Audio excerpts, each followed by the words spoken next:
Organic farming is steadily increasing. That's good. Pour parler d'agriculture et d'Europe à la jeunesse. Der Klimawandel erfasst immer weitere Teile der Welt. Farmers help us bring nature back and preserve biodiversity. Ceux qui sont dans le rouge s'en sortent quand ils font plus vert. La qualité dans ce pays, elle doit être là pour tous.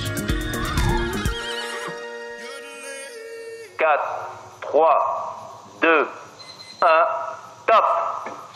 Allumage P80. Allumage P80, décollage.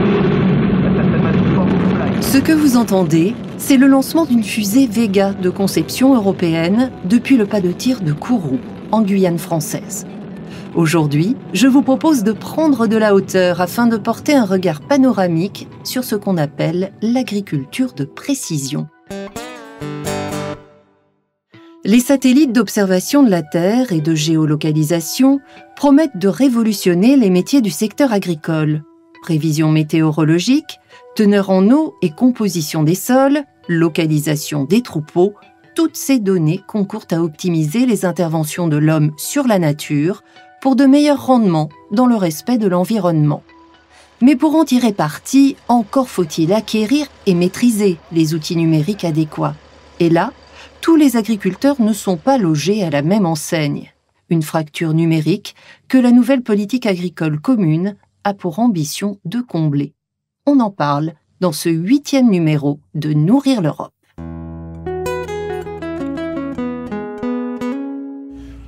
On a 13 satellites au-dessus de nos têtes. Certains sont européens, c'est fascinant. On ne peut pas les voir, mais ils aident clairement à diriger le tracteur entre ces deux lignes droites tracées au laser.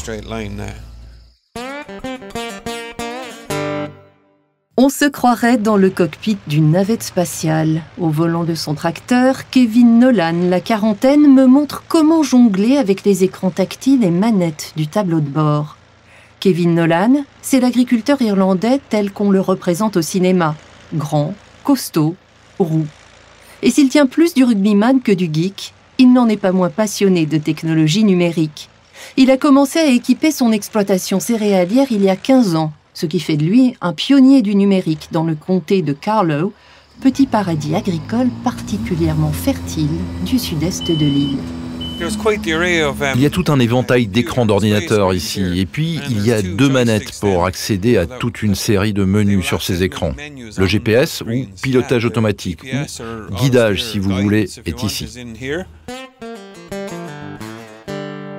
Outre l'orientation dans le champ, les données satellites permettent au logiciel de bord d'évaluer les besoins réels en engrais et en produits phytosanitaires en différents points de la parcelle, mais aussi d'identifier les zones déjà traitées.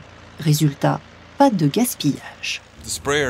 Le pulvérisateur a son propre GPS. Il y a le pulvérisateur et l'épandeur d'engrais. Chacun est géré par ordinateur. Donc, une fois que le conducteur a fait tout le tour du champ, le tracteur passe en pilotage automatique total. Ça veut dire que le conducteur peut se détendre et surveiller le tracteur d'un œil, tandis que l'application se charge de déclencher ou d'arrêter la pulvérisation et l'épandage en fonction des besoins. Grâce à cela, on fait des économies de l'ordre de 5 à 7% sur les produits. À l'échelle de la ferme, compte tenu du prix élevé des engrais et des produits phytosanitaires, on économise des sommes énormes chaque année.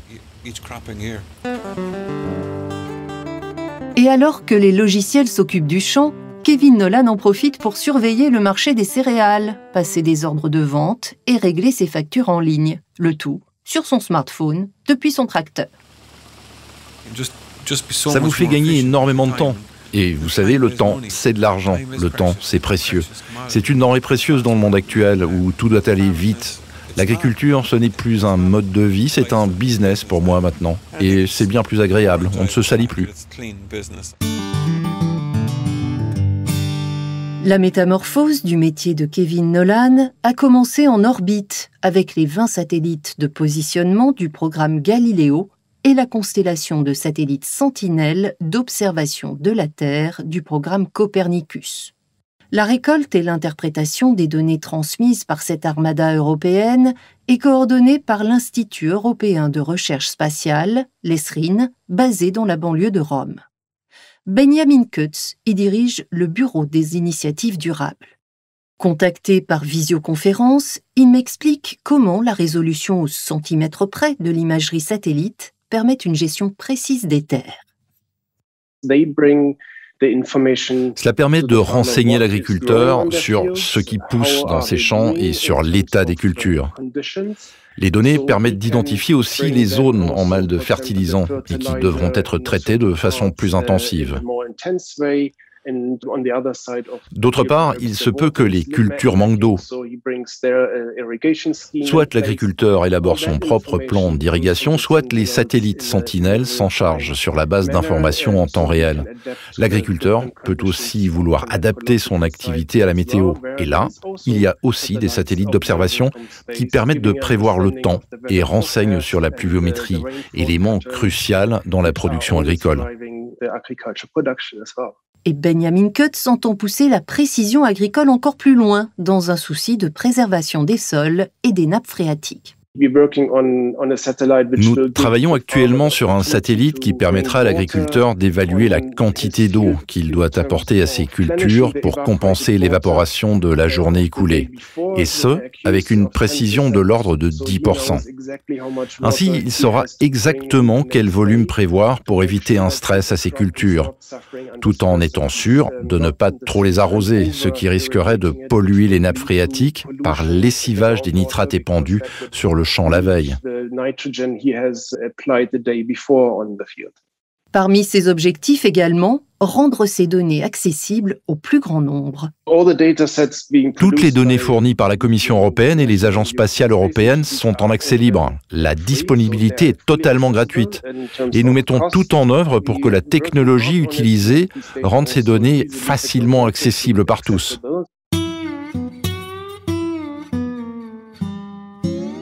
Pour résumer, en permettant une exploitation raisonnée des terres, les outils numériques peuvent en théorie contribuer à réduire les émissions de CO2, à améliorer la qualité des sols et à favoriser la biodiversité. Autant d'objectifs clés du Pacte vert européen et de la stratégie de la ferme à la table. Alors, quelle sera la place de la numérisation dans la PAC qui entrera en vigueur en 2023 ? Directrice à la DG Agri, Nathalie Sauce-Van de Viver en est convaincue, le numérique est l'avenir du secteur agricole.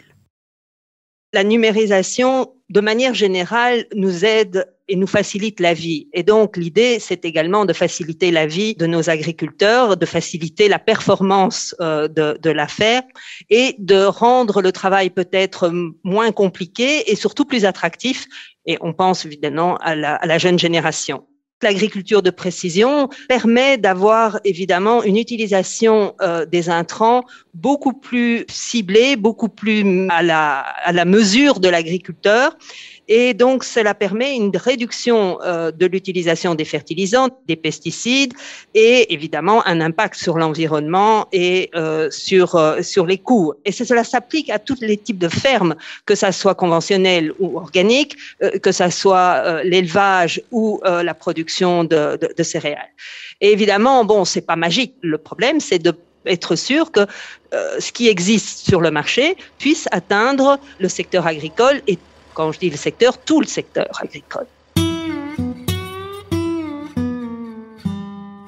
Une précision de la plus haute importance pour Kerli Hatz. La jeune femme, férue de nouvelles technologies, dirige la Fédération des agriculteurs estoniens et siège au Comité économique et social européen. Elle gère un troupeau de 80 vaches dans le comté de Pärnu, sur la côte estonienne. À l'image de son pays, sa ferme est hautement connectée. Ainsi, alors que Kerli Hatz enchaîne les réunions à Bruxelles, elle continue à surveiller son cheptel sur son smartphone grâce à des caméras et à des applications d'évaluation de la santé de ses bêtes. Je peux voir si mes animaux mangent bien, s'ils bougent bien, ou si quelque chose ne va pas. Le moniteur m'envoie un signal. Nous n'avons pas beaucoup de main-d'œuvre dans nos fermes pour faire ce genre de travail. Donc, toutes ces nouvelles technologies nous aident à assurer de meilleures conditions de vie aux animaux et de veiller davantage à leur bien-être.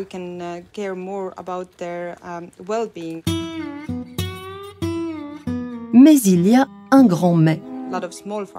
Beaucoup de petits agriculteurs, comme moi, n'ont pas les moyens d'investir dans ce genre d'outils pour leurs fermes. Et je pense que c'est le plus gros problème, en fait. Nous avons les technologies, nous avons la volonté d'utiliser les outils numériques, mais nous n'avons pas d'argent. Les grandes sociétés agricoles ont investi de grosses sommes dans les nouvelles technologies. Et je pense que c'est fantastique, vraiment. Mais nous devons mettre en place davantage de solutions financières pour les petits agriculteurs, pour qu'ils puissent faire de même.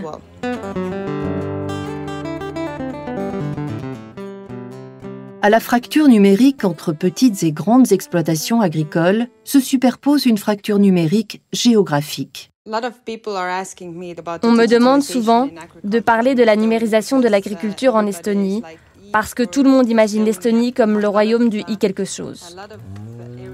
Mais en Estonie aussi, il y a encore beaucoup de zones où la connexion Internet n'est pas suffisamment bonne pour utiliser les outils numériques.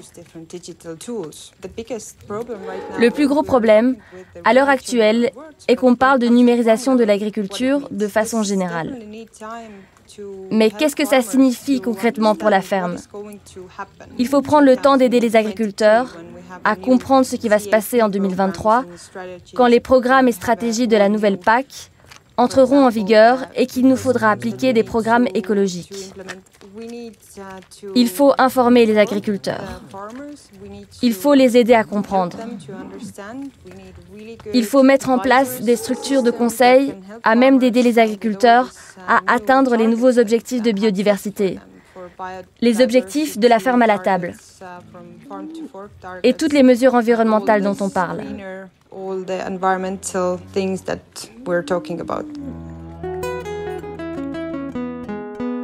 Si l'Estonie, pays leader en matière d'e-service, fait les frais de la fracture numérique, comment la corriger dans les régions européennes moins connectées? Pour l'eurodéputé conservateur italien Herbert Dorfmann, il faut s'attaquer aux racines du problème. La fracture numérique a plusieurs aspects. Tout d'abord, les machines sont chères. Ensuite, très souvent, les données ne sont tout simplement pas disponibles dans les zones rurales. Si nous parlons de tracteurs à pilotage automatique, il faut une connexion 4G ou 5G. Très souvent, il n'y en a tout simplement pas. Et puis, il faut former les gens, car malheureusement, dans certaines régions de l'Union européenne aujourd'hui, les agriculteurs ne sont pas tout jeunes. Cela ne signifie pas que les personnes qui ne sont plus très jeunes ne peuvent pas utiliser les nouvelles technologies, mais il est clair que des jeunes qui démarrent leur entreprise sont formés pour utiliser cette technologie. Ils sont prêts à investir dans la technologie parce qu'ils ont une perspective à long terme pour gérer la ferme. Donc, si nous voulons vraiment réussir à introduire cette technologie, je pense que nous avons besoin de plus de jeunes dans nos fermes.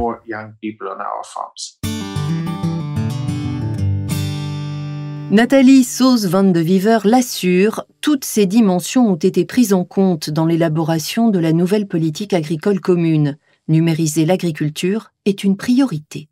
Avec la nouvelle PAC, la digitalisation prend une place vraiment importante, étant donné que c'est vraiment un objectif à part entière qui est même transversal.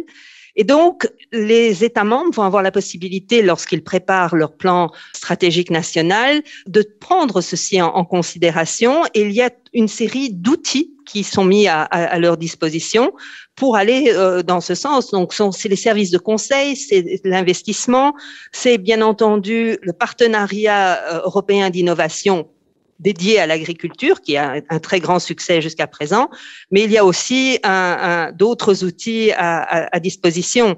Et donc, c'est important aussi qu'on ne se limite pas à la PAC. Il y a d'autres synergies possibles avec d'autres politiques communautaires ou avec des politiques nationales. Chaque État membre n'est pas placé au même niveau, donc il faut qu'ils tiennent compte de leur spécificité et aussi des cultures et des traditions. Bon, prenons un État membre comme l'Italie, entre le nord et le sud de l'Italie, la situation n'est pas la même. Donc, l'État membre va devoir prendre ceci en considération. Nous avons aussi, dans le cadre du premier programme Horizon Europe, là, qui vient d'être lancé, prévu une série de projets, justement, pour l'application de la numérisation pour les petites fermes. Et parce que bon, on sait que du côté des grandes, elles ont déjà les outils, mais maintenant on cible beaucoup plus les fermes de plus petite taille. Dans la ferme de Kevin Nolan, la journée s'achève.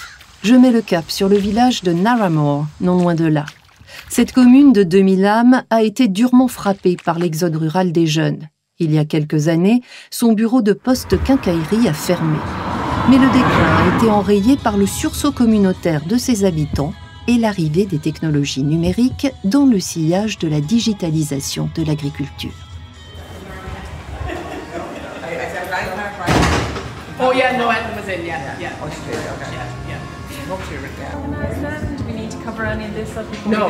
L'ancienne poste quincaillerie est ainsi devenue un centre communautaire, lieu d'échange privilégié entre les villageois qui mettent en avant l'artisanat local.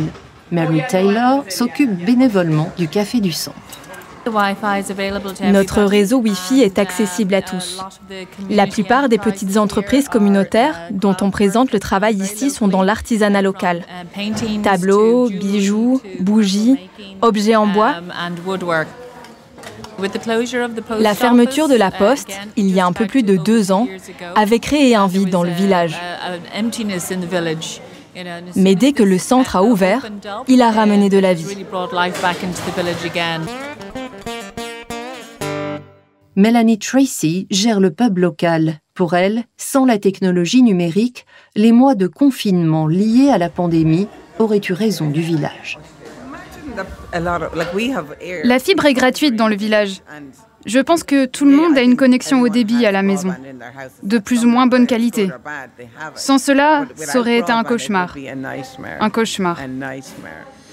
C'est sur cette note d'espoir que s'achève ce podcast. Dans le prochain numéro de Nourrir l'Europe, on s'intéressera à la stratégie de l'Union européenne pour défendre ses produits agricoles au sein de l'Organisation mondiale du commerce. D'ici là, prenez soin de vous et pensez à vous déconnecter.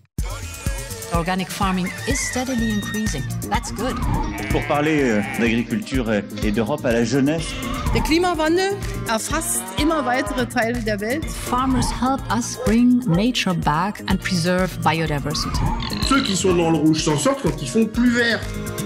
La qualité dans ce pays, elle doit être là pour tous.